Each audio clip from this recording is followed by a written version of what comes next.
Two brothers, Jack and Bobby Charlton, are an indispensable part of England's 1966 World Cup legend. Bobby was the naturally gifted footballer who glided effortlessly round the pitch and scored spectacular goals. He won every honour in the game. Everything seemed to come easy to him, except handling the fame his talent brought. Jack was just the opposite. He'd had to fight every inch of the way for his success. He was a ruthless, uncompromising defender who gloried in stopping other people playing the beautiful game. And when he eventually won a share of the limelight, he milked it for all it was worth. And I bit it. He naturally better just got a hold of it with my teeth, and I wouldn't let go as a corner kick. And it was Jack who blossomed into an archetypal English icon. And over in Ireland, a most unlikely patron saint.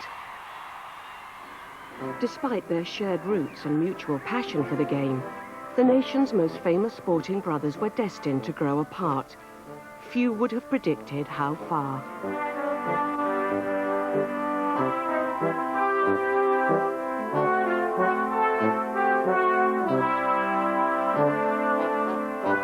The Charltons came from Ashington, a pit village in Northumberland. Dad was a miner all his working life. The house was continually full of people. The house was open, the door was never locked, and neighbours would come in and friends and relatives. I mean, that's what the lads grew up with. That was their heritage. Mother ran the money, she ran everything. And Dad was quite happy just to give her his wages, get pocket money and carry on with his life. Jack was born in 1935, the oldest of 4 boys. Bobby arrived 2 years later. 2 more brothers, Gordon and Tom, came along later still. Yet with 4 boys fighting for their mother's attention, it was Jack who was Sissy's favourite. He would be upstairs, pelting an air gun at the ladies' windows across the road, or squirting the girl next door with a squirter gun. And poor Bobby was so quiet, he would be sitting here with his books. Jack's relationship with Mother was special.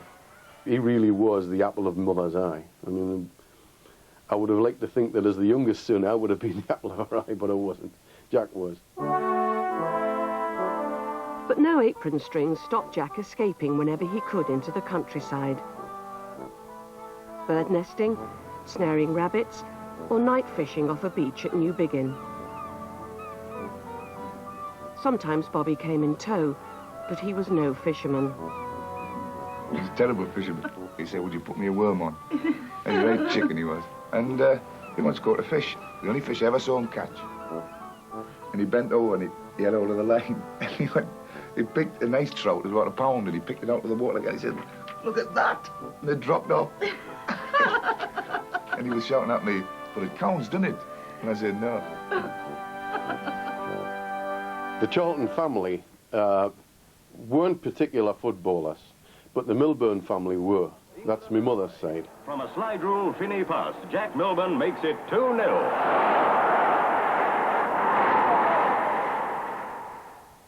My mother used to talk about football all the time. She was built like a footballer, and she was very, very interested in football, being a girl with 4 brothers who were professionals. 2 of Sissy's brothers played for Leeds, but the star of the Milburn dynasty was her cousin Jack, of Newcastle and England. Unstoppable Milburn puts them 3 up. If Jack Charlton had inherited his mother's outgoing personality, it was Bobby who appeared to have inherited the Milburn footballing genes. I can remember Bobby coming from Beatrice Street, we were playing football, and there's Bobby with his Wellington boots on. He was standing on the touchline saying, "Are you going to let's have a game?" And I mean, he was younger than us, about 3 years younger than us. And we knew what he was like, he was fantastic. So we wouldn't let him have a game.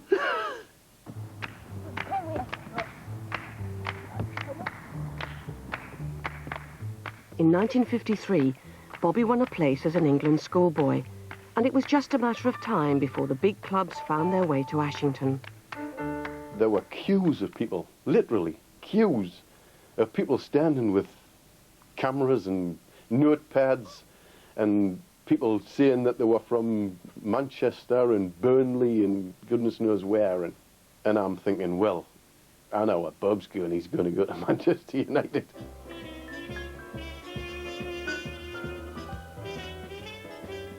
You have to get up early these days to be the first to spot any outstanding talent in schoolboy football. In my case, Manchester United were up and about long before anybody else.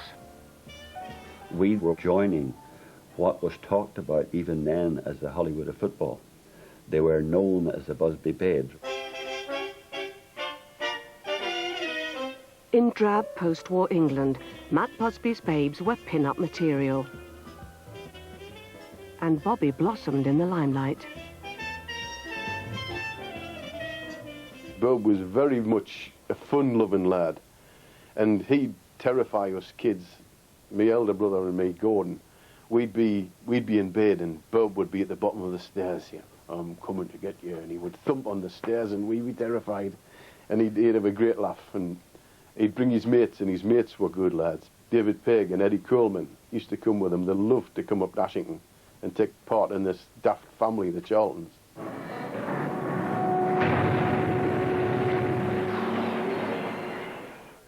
For Jack, the future looked very different. When he left school, he seemed destined to follow his father down the mine with his mate Jack Lothian. It was horrifying. It was nightmarish. It was absolutely, completely black, and it was frightening. I was only frightened once. The fella came out and he said, "We're just going to fire the shots now." And I remember put my hands on my ears and it went like the concussion. And I thought, Jesus, well, and we couldn't see anything for 5 minutes, and you just had to stay there till the dust settled, you know. And I thought, I want to get out of here. Fortunately, me and Jack, we got out of it. He had contacts at Leeds United with his uncles, and he got a trial. But life at second division Leeds was no glamour posting. It took 2 years of hard graft before Jack got a sniff of first team action. He'd have to do a bit of sweeping up on the stands, and then he'd have to do something around the field, you know, like cut it, something like that, and clean the boots for the first team players. He was cheeky to me, yeah. I used to give him a right that now and again. As soon as he made his debut, he got posted off on national service. It would be 2 years before he played for the first team again. Bobby did his national service close to Old Trafford. Nothing seemed to hinder his inexorable rise to footballing stardom. But then in 1958, his life was to change forever. That year, Manchester United became the first English club to take part in the European Cup and won their way through to the semi-finals. Their opponents were Red Star, and the second leg was played in Belgrade. United had been quick to take the lead. This was through a goal by Dennis Violet. In the first half, the British team were making rings round the Yugoslavs, and they scored their second thanks to Bobby Charlton. On the way back, their charter plane stopped at Munich to refuel. Twice, takeoff had to be aborted because of heavy snow. As they prepared for a third attempt, nervous jokes gave way to genuine anxiety. Little Johnny Berry said, "I don't know what you're frickin' laughing for. We're all going to get killed here." And Liam Whelan said, "Well, if it happens, I'm ready to go." We started to roll, and I seen houses and I seen buildings I hadn't seen before. I watched the whole thing extend, and I watched the wheels come up.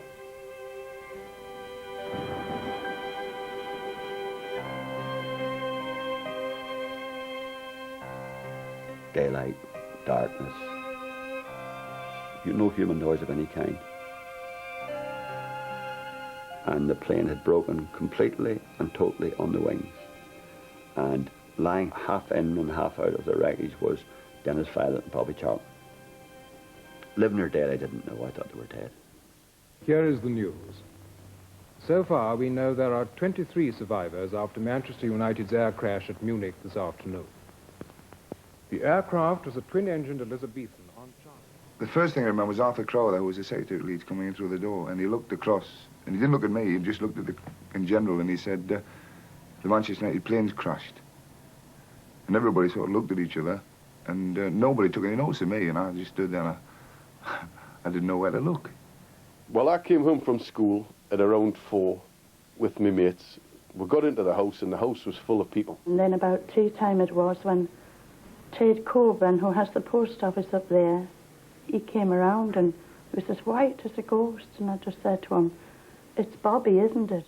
I remember that someone gave a strong drink. I think it was brandy. And Mother didn't drink. She never drank in her life. And that made her worse. I found a wife, and we hadn't been married very long at that time. And I phoned her up, and I was trying to tell her, I burst into tears. I couldn't stop, you know. Tears run down my face. I couldn't explain to her what I wanted to say. Anyway, she got the gist of it at the end, and I arranged to meet her at the station, and we got the first train to Newcastle.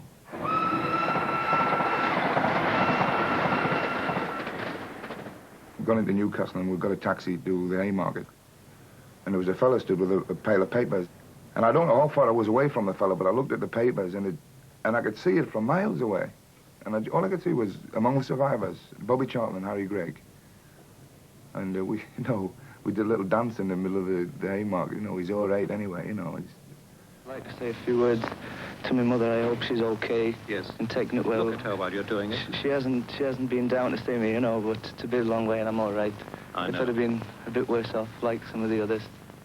Bobby came back from Munich, from hospital, and he came up to Ashington. Didn't want to see anyone, didn't want to talk to anyone. But later that week, Bobby was coaxed out of his seclusion. Park School, where he used to go, I asked one of the teachers for a lane of a football. When I went to Bob's, I says, "Bob, do you mind coming to the park and just, with me being a goalkeeper, just having a few shots and giving me a bit of practice?" I says, "And do you the world of good as well." He got the feeling back for the football again. He got the appetite back, I think. And he went back to his mother and he said, turned around and he said, "Mother, I want to go back to Manchester. I want to start playing football again." 3 weeks after a tragedy that had left 7 teammates dead, Bobby was playing again for Manchester United. 100,000 or so were there, and they fairly cheered Matt Busby. Then Bobby Charlton sets the ball rolling, and the match of the season is underway. Remarkably, the patched-up team got all the way to the cup final against Bolton. And after 8 minutes play, a fizzer from Charlton comes back off the post into Hopkinson's arms. They lost, but it didn't matter. Bobby's courageous return to the game came at a price. He'd gone out to Belgrade and Munich as a boy and came back a man. I think there must have been an inner turmoil because nobody could lose all his best friends in a crash of that magnitude and just carry on as if nothing had happened. After Munich, he seemed to change. The carry-on of coming upstairs and frightening us kids and, you know, and getting on his back and running around, that didn't happen anymore. Well, survivor's guilt, I'm sure that he did feel that.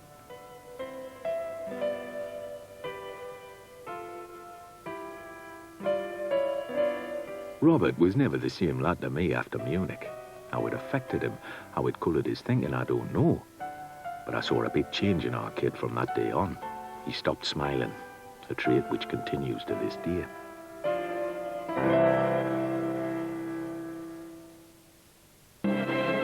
July 1966. The World Cup finals had come to England, and there was nowhere else to be. The public was caught up in it. There were World Cup songs, there were badges and flags, and anybody who could get a seat at Wembley was absolutely, they'd won the pools. On the eve of the tournament, the fact that there were two brothers in the England team seized public attention. But what different routes they'd taken to get there. Bobby had been wearing his shirt since 1958.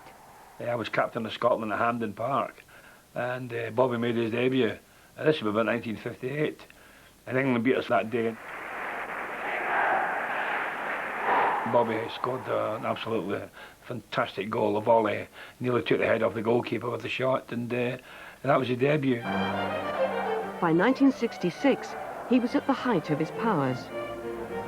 Of all the footballers I've ever seen, if you take his all-round game, his pace, his stamina, he could run forever, Bob.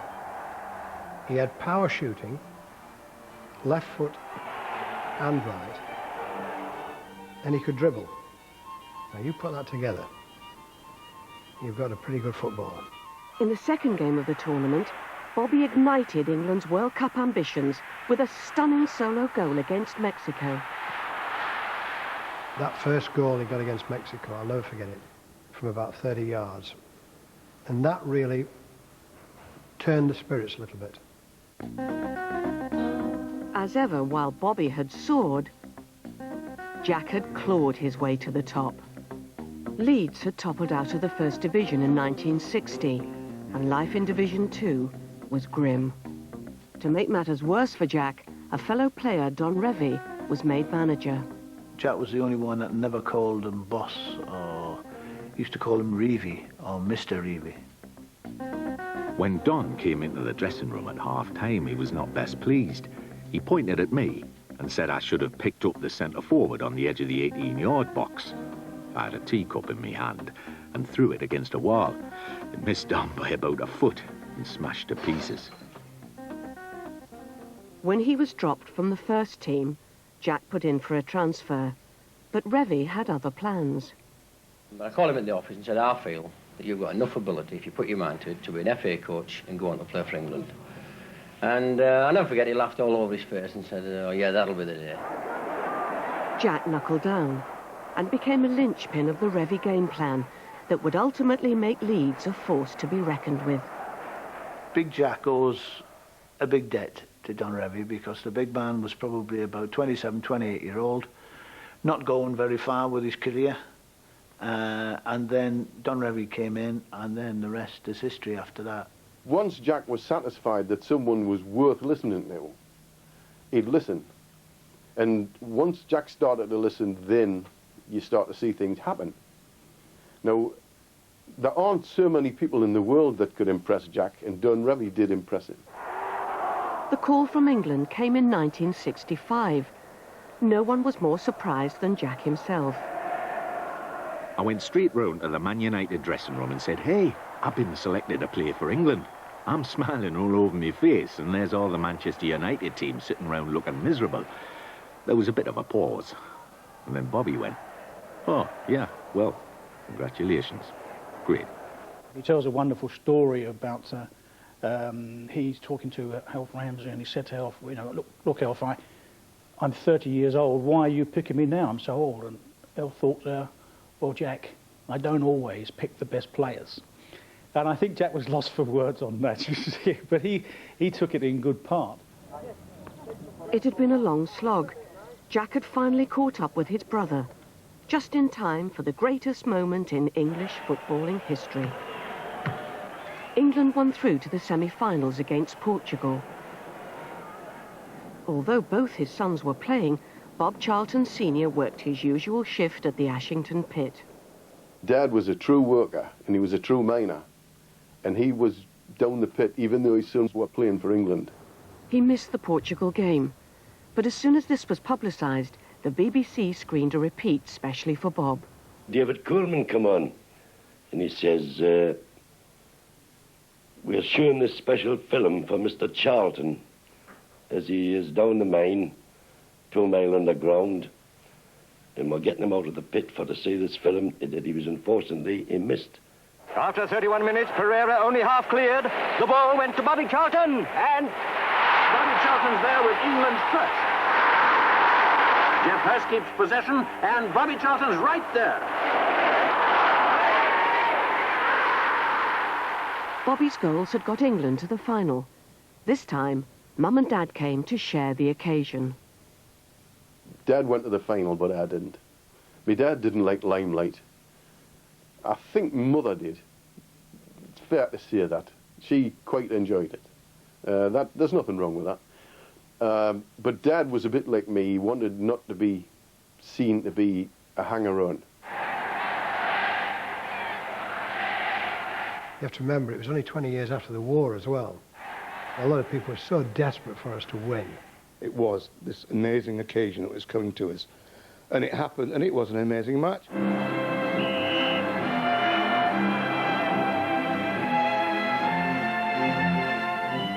After all Bobby Charlton had done to get England to the final, on the day, it was another player who won the glory.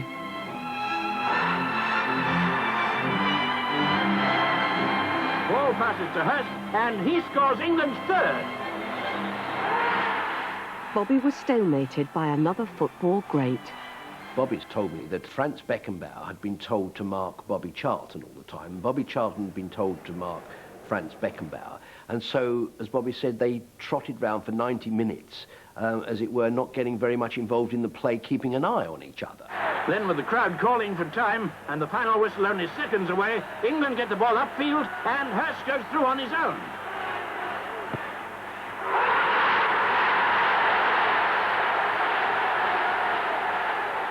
The final whistle was very welcome. I saw Bob, he's got his hands in his face, he was in tears. And Big Jack and Bob, they give each other a hug. And Big Jack, he was on his knees, his head in his hands, he was absolutely done in and overcome. And we always remember this lap of honour.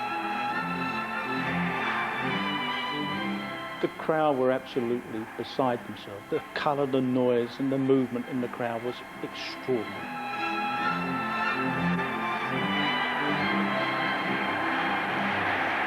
How do you feel about things, Jackie?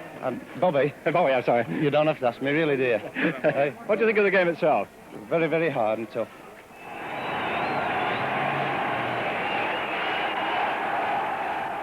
The players and their families gathered at the Royal Garden Hotel for the official celebration. Sissy was there at the centre of things, but Jack's wife, Pat, was at home about to give birth at any moment. He was a free man in the big city, with sponsors' money to burn. Jack comes out and he spots me. He says, Jimmy, come on, we're going out in the town, you and I. And he put his hand in his top pocket. He said, I've got £100 for wearing Adidas boots. He said, we'll spend this, we'll spend your tenner as well. We're off.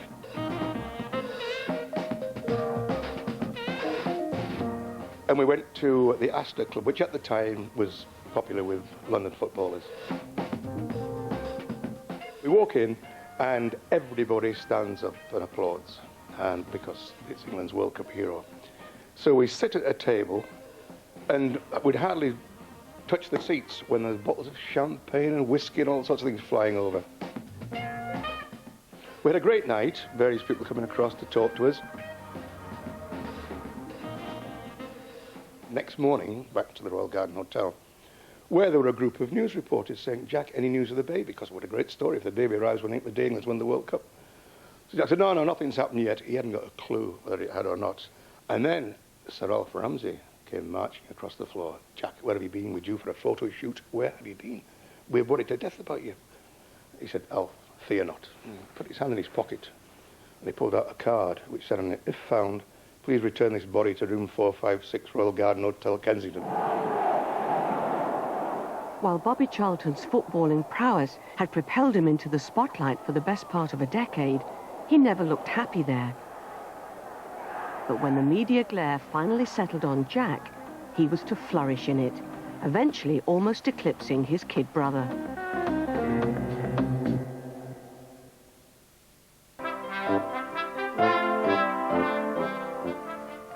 weeks after winning the World Cup, the Charlton Brothers returned to Beatrice Street to begin a triumphal tour of Ashington.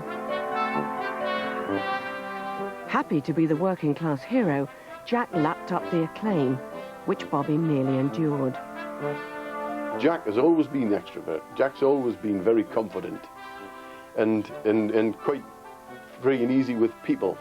Bob's never been easy being in a crowd and being hustled around and pushed. He's a different character. He is a shy man.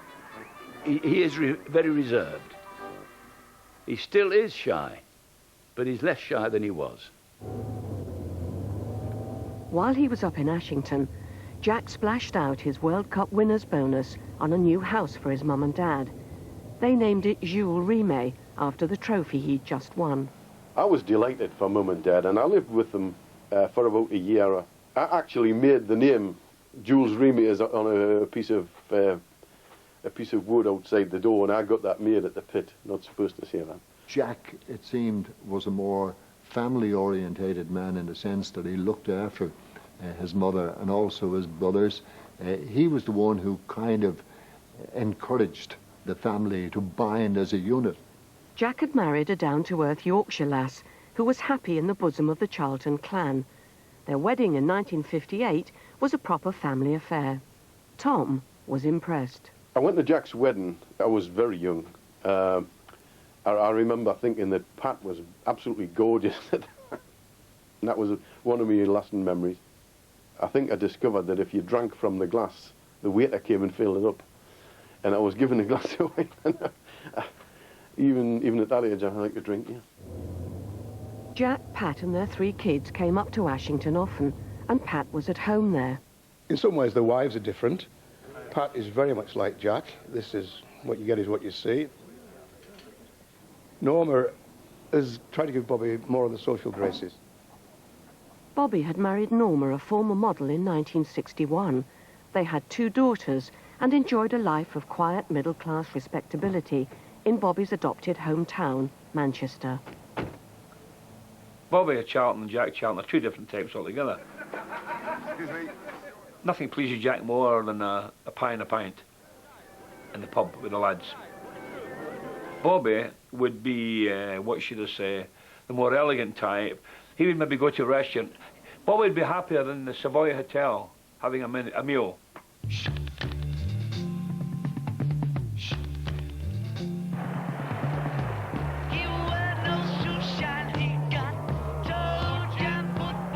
For all his comfortable lifestyle and success on the football field, there was still one ghost that Bobby Charlton had to exorcise: Munich. Since 1958, fellow crash survivor Matt Busby had added 2 more dazzling talents: George Best and Dennis Law.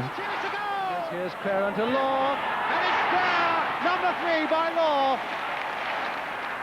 Manchester United versus Real Madrid. League champions in 1967, Manchester United qualified for the European Cup again. They were now 2 games away from the final, just like 10 years before. Best. United took their slender 1-0 lead to Madrid for the second leg.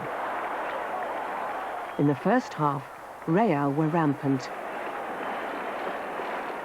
Then in the second half, George Best beat the fullback and crossed to the far post. Defender Bill Fowkes scrambled the ball home, the first time he'd crossed the halfway line. Manchester United had come back from the dead.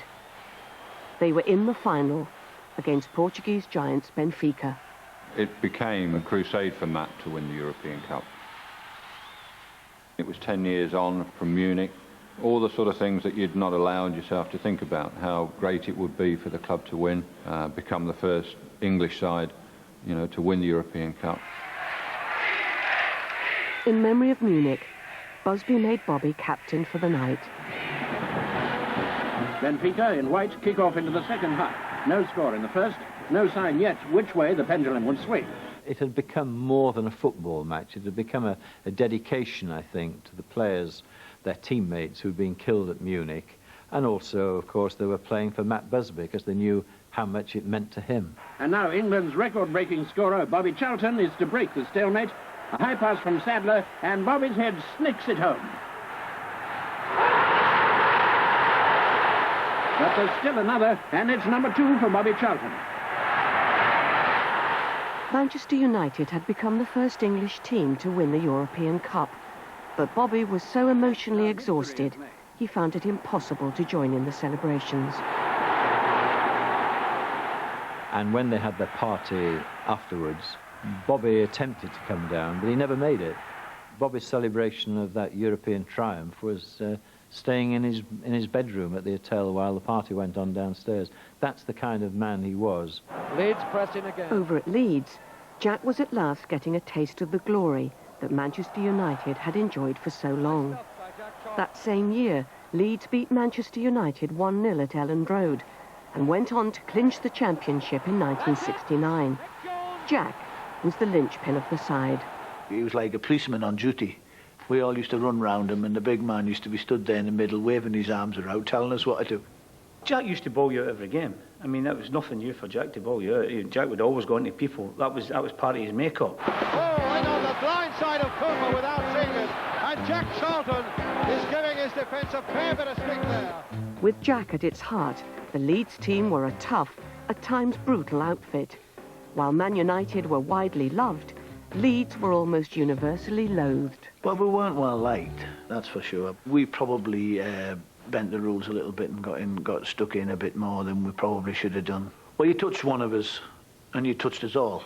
That was the way we played, and that was how we were together. Didn't have to be me or Jack or anybody. It was just a little nod between each other. 1969 turned out to be Jack's sole championship. Leeds were runners-up on 5 occasions. No one outside West Yorkshire shed a tear. Europe, too, proved a barren hunting ground.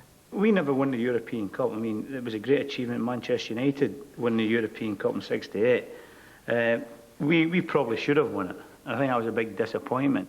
I'm sure that Jack Charlton resented the glamour that Manchester United enjoyed. It must have made the Leeds players feel that they were sort of working class as opposed to the gentry over at Old Trafford. But that's how it was. There's no escaping from it, and it's only a human reaction if Jack felt a little envious and resentful. In the end, Jack overplayed his role as enforcer.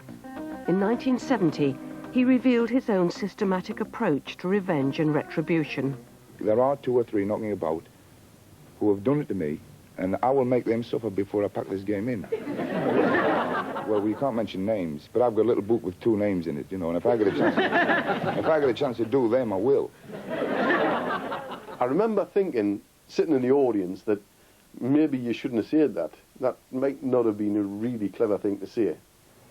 The Football Association was forced to act, and Jack was summoned to Lancaster Gate to eat humble pie. I apologise for the fact that through me, the press was given an opportunity to knock football. The Black Book incident would come back to haunt him in the years ahead. Jack and Bobby both retired as players on the last day of the 1973 season. Bobby left as he had arrived, trailing clouds of glory. It was his last year at Old Trafford, and he felt himself that his best years were behind him. And no one pushed him into it at all. He made my job very, very easy at Old Trafford because he felt he had given his best. And he also felt that he wanted to retire at the top.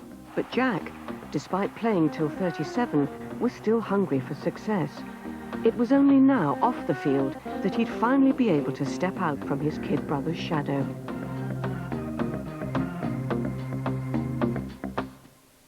You'll catch him if you rush. After retiring as players, both Jack and Bobby became football managers at second division clubs. Jack took over Middlesbrough. Bobby went into management at Preston North End. The arrival of a star like Bobby Charlton caused great excitement in the town. I had pre-knowledge of it because with my stepfather being on the board, he came back one night, and I said, "Where have you been?" He went, "I've just been to sign the new manager." I said, "Who is it? Who is it?" And he went, "Oh, can't tell you, can't tell you." I went, "No, go and tell me." He went, "Don't tell anybody." He said, "Bobby Charlton." Reflected glory was about all Bobby had to offer his struggling side. He hid away from his managerial responsibilities by training with the apprentices. I heard a noise coming from up the stairs where the tea room was, and I walked in, and there was the young kids, the young apprentices, playing head tennis with Bobby. So I introduced myself, and the first thing he said to me, "Get changed. You can come on my side with one short." I just got the impression with Bobby that he'd kind of rather train with the youngsters. I think with the older players, with the first team, it just all seemed a bit of a chore for him. Preston only won 6 out of their first 20 games. Bobby didn't seem to have the drive to turn things round. He just wasn't a natural leader. Bobby was very, very nervy. For a man who'd won a World Cup at times as well, when he gave a team talk and wanted the team to play in a certain way and use different players in different positions, it was just so obvious that he didn't enjoy it. I see a little bit less of my family. Apart from that, it's pretty much what I expected. Even the worries, I think I expected a little of those, and I've had a few, but not many. I've enjoyed it basically, but it takes a lot of your time up. That's all I find. Over at Middlesbrough, Jack took to management like a duck to water. He was charismatic, confident, and relaxed. Jack had such a big personality, and he had such confidence in his ability, and he never ever showed any signs that he found the job difficult.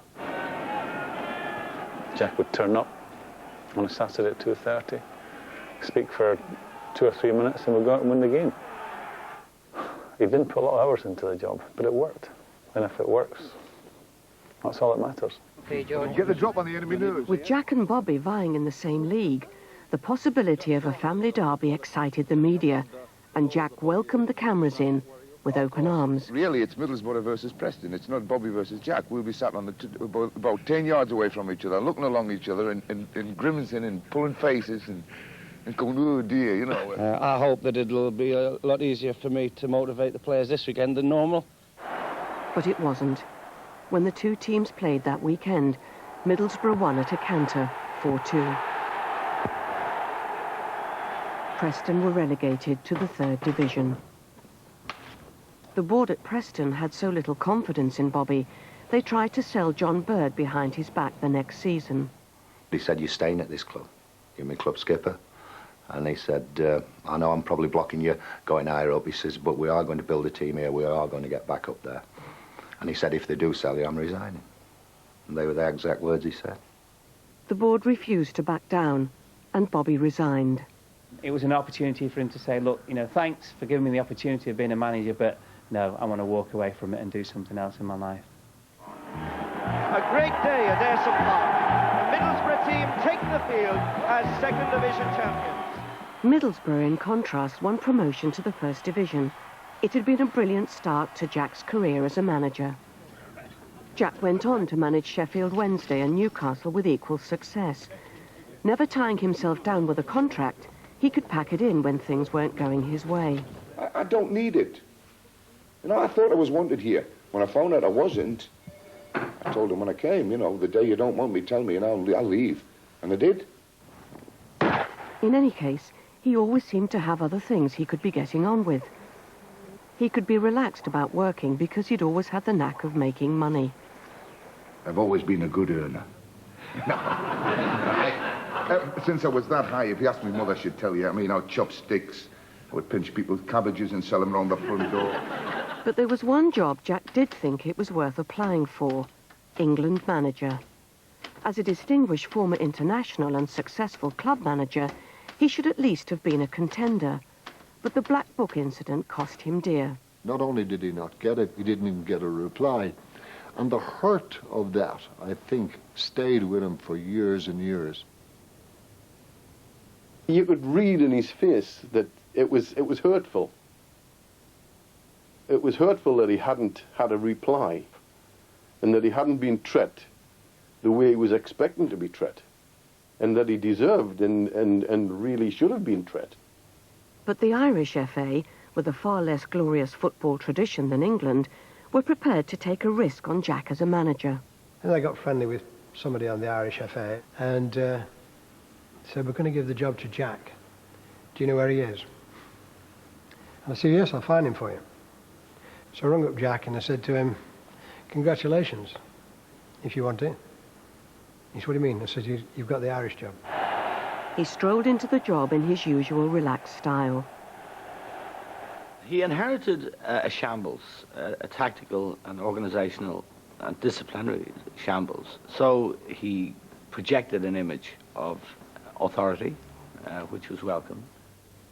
He breezed into the room and it was like, right, you're playing here, you're playing there, you're doing this and you're doing that. Any questions? And everyone, no Jack, no Jack, no Jack. He had a very sound, if not very imaginative, tactical system, which was basically to put the other side under pressure, to use the long ball, and to play to what might be regarded as the strengths of players in these islands.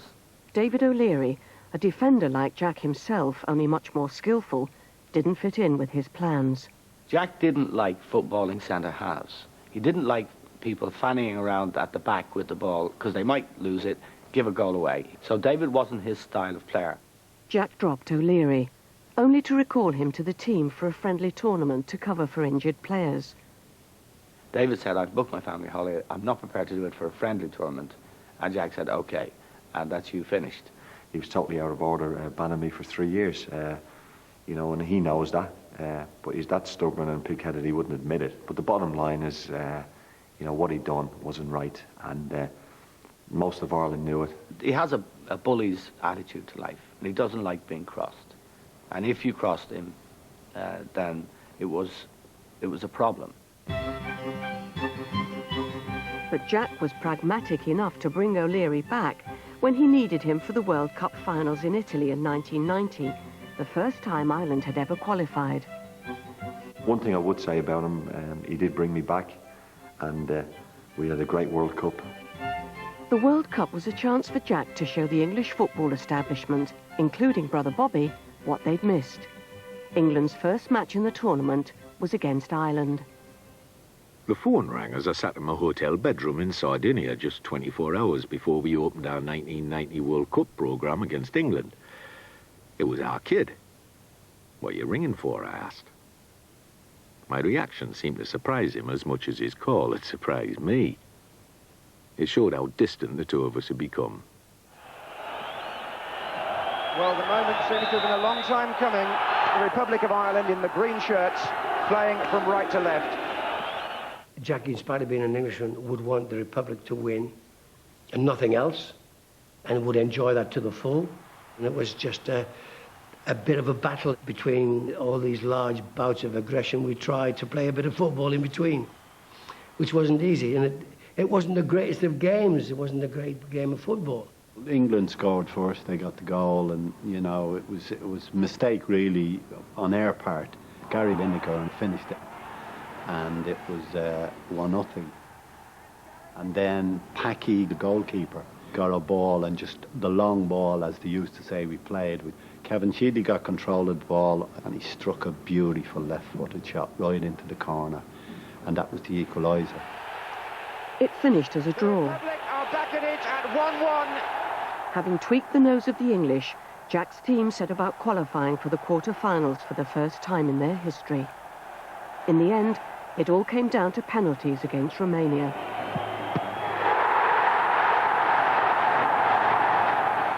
Packy Bonner's save ironically left O'Leary needing to score to put Ireland through. Oh, yeah, I wouldn't like to be in David O'Leary's shoes here. He's not really a penalty taker. There was about 20,000 green and white scarves behind that goal, all still, all ready to explode. Ireland! The ball hit the net, you know, the colour, the explosion behind it. Biggest mistake, stop still, nearly got killed.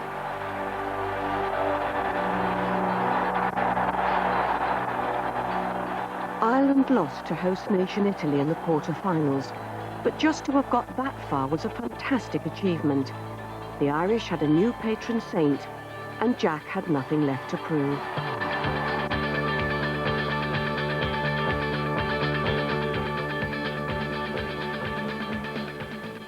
Pass it, don't be greedy! While her famous footballing sons had lived their lives in the public eye, back in Ashington, Sissy Charlton kept in touch with the game she loved by coaching local kids. It'll go where you want it if you hit it like that. But if you hit it on the top of your head, it just goes anywhere. It was part of life, all of her life, having people's kids, relatives' kids, neighbours' kids. And to go to the school and help with the little kids there was quite normal, quite natural for my mother. I used to tell her to try and slow down because she was very old and she was trying to kick a football around. And the kids absolutely loved it. The kids idolised my mother. I used to sit for hours talking to Mum about the boys and about the life in the past and that, and we would reminisce, and she'd love to do that.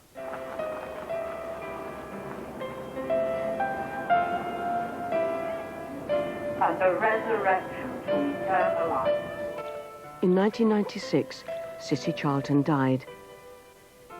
Her 4 sons carried her into the church.